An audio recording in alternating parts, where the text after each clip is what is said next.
Özünüzü təqdim edin. Mən Naxçıvan Üst Təyinatlar mənsubu Əsgər Xudiyev Qabil, 2-ci qrup Qarabağ qazisiyəm. Bizim bura gəlməkdə məqsədimiz təəssüflər olsun ki, 2022-ci ildən 2026-cı ilə qədər kəşfiyyat subyektini ala bilməməyimizdir. Və buna da səbəb bizə göstərilən imtina bizim hərbi xidmətdən ehtiyata buraxılmağımızdır. Bu maddənin dəyişdirilməsində başda cənab prezidentimiz, cənab Ali Baş Komandanımız olmaqla Müdafiə Naziri Cənab General Zakir Həsənov olmaqla sizdən xahiş edirəm. Bizim bu məsələmizə diqqət və qayğı göstərəsiniz. Necə ki, qazilərə, şəhid ailələrinə, başda cənab prezidentimiz, cənab Ali Baş Komandanımız olmaqla diqqət və qayğı göstərirsiniz. Sizdən xahiş edirik, bizim bu səsimizə səs verərsiniz. Hər dəfəsində fərqli imtinalar gəlib. Bu sonuncu imtinadır ki, 4 ay bundan əvvəl gəlmişdik bura. Bizə köməklik göstərilsin deyə tapşırıq verilmişdi.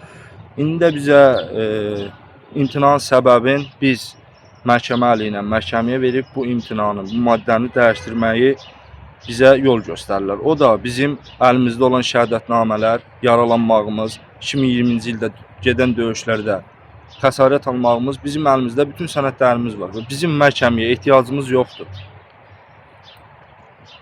Özünüzü təqdim edin. Mən Eyvazov Turqut Firizoğlu, Naxçıvan şəhərində yaşayıram.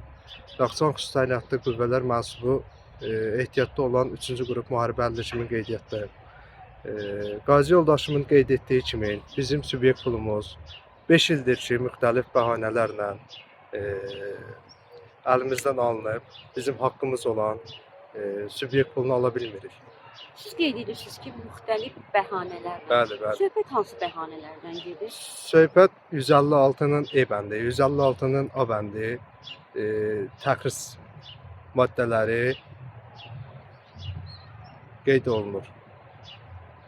Siz Müdafiə Nazirinin qəbul şöbəsinə müraciət elədiniz, Bəli, bəli. yaxınlaşdınız ora. Nə Bəli. dedilər içəridə sizə? Bizim problemimiz hüquq idarəsi bizim məsələmizi ilk başda həll edə bilər. Yönəldirlər sizi hüquq. Bəli, yönəldirlər ora. Onlar da bizi məhkəməyə yönəldir. Məhkəmədən də bizə imtina cavabı verilir. Yəni bu məhkəməlik deyil. Bu ordunun səhvidir. Belə bir sual çıxır ortaya. Bəli. Siz döyüşə gedərkən məhkəmə göndərmişdiniz siz döyüşə? Xeyr. Bəs niyə məhkəmə həll eləməlidir bu məsələni? Çox təəssüflər olsun ki, bizə də çox təsir edən məqam budur. Özünüzü təqdim edin. Mən Xüsusi Təyinatlar mənsubu Naxçıvandan gəlmişəm. Kiçik Çavuş Xasaya Qısır Cəmaləddin oğlu. Həmçinin 3-cü qrup Qarabağ qazisiyəm.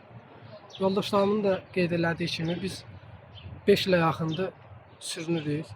Bu 4-cü səfərdir Bakıya gəlirik. Getmədiyimiz qapı qalmayıb.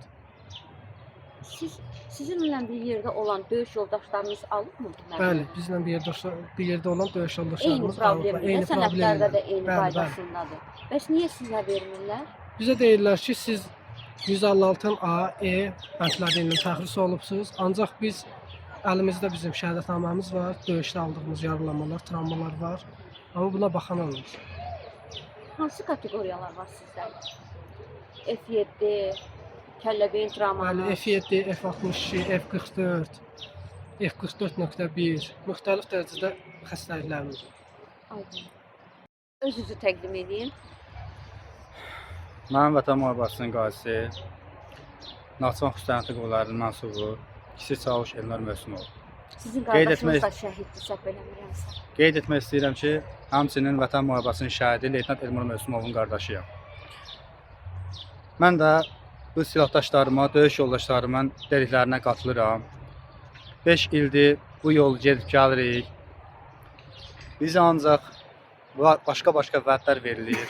Başqa məktublar göndəririk, məktublarla bağlı ancaq yola verirlər bizi, belə demək olmasın, pis demək olmasın, yola verirlər. Mən buradan özümü tuturam, Cənab Ali Baş Komandanıma, Müdafiə Nazirimə. Bizim üçün bir tapşırıq versinlər. Biz bu vətənin qeyrətli oğlanlarıyıq. Biz bu vətənin borcluları olmuşuq. Öz canımızı, qanımızı əsirgəməmişik. Öz canımız bahasına bu torpaqları işğaldan azad etmişik. Ali Baş Komandanımızın dəmir yumruğu altında. Biz də Ali Baş Komandanımızın dəmir yumruğunun bir parçasıyıq.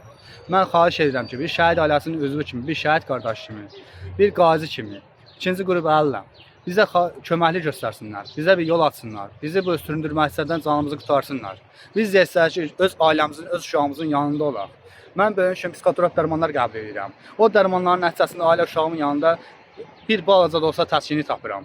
Amma xahiş edirəm bizi belə yormasınlar. Sağ ol.